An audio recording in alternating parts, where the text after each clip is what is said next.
Does anything smell better than coffee besides books? Oh my God, coffee and books. This is my comfort. Welcome back to my channel, you guys. If you are new, my name is Crystal. So happy to have you here. We are going to be talking about a book that I recently just read. I want to do a full review of it. Things We Never Got Over by Lucy Score is a book that I had heard so many different opinions about, and it has been on my shelf for the longest time, and I finally made myself read it. I think I was just a little bit nervous to read it because this book is so hyped, especially like on TikTok and Instagram, and I sometimes when books are really hyped, I end up not loving them. A little bit of a quick synopsis about this book. This is based on a character named Naomi who ends up moving to a small town of Knockamout for her twin sister. I don't want to go into too much detail because I don't want to spoil it, but she basically moves for her twin sister, and when she gets there, she ends up finding out that her sister has a daughter that she knows nothing about,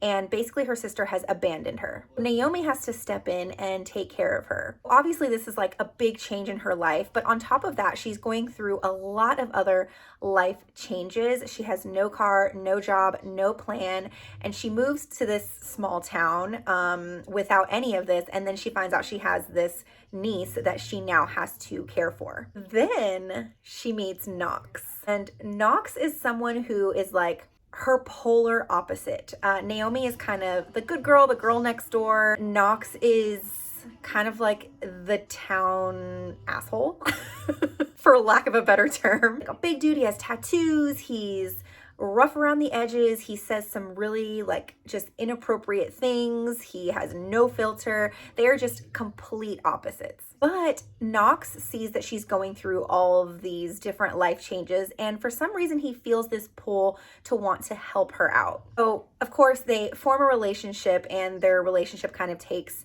a turn that neither of them were expecting. So I ended up giving this book 4 out of 5 stars, which actually surprised me because I'm someone who's very picky when it comes to rom-coms, and I was actually really surprised by how much I enjoyed this book. I loved all of the characters, especially Knox.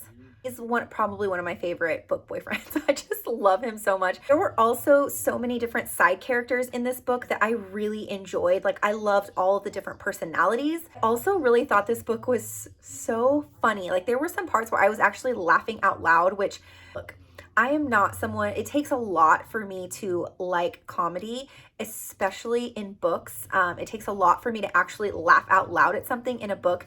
And this one, there were multiple parts where I was laughing out loud, especially Naomi's mom. I was like, her mom was so funny, and I just loved her character so much. Like, there was just so many different side characters that I fell in love with. There are also a lot of spicy scenes in this book. The spicy scenes don't really start until like mid-book, but once they start, y'all, they're very detailed, spicy scenes. So if you don't like spice in books, then don't bother with this one. I personally love me some steamy scenes, and this one definitely gave it to me. I also really love the setting. I am someone who loves like a small town kind of setting. It's like a comfort thing. I don't know, like a small town setting. I'm a sucker for that, and that is definitely what this one is. On top of that, it's not your typical rom-com. Like, it does have some comedy, it has the romance, but it also has a little bit of an edge to it, the storyline itself, and I really liked that. Now, the reason why I could not give this book 5 stars is because it is incredibly too long. Like, this book is almost 600 pages, and it doesn't need to be. I can appreciate, like, I actually like long books, and I can appreciate longer books if it's necessary, but this book could have easily been 350 pages, and it would have still been just as good. It took me over 200 pages to even be invested in the book, and first when I started it, I was like, okay, this is really slow. I don't know how I'm gonna feel about this.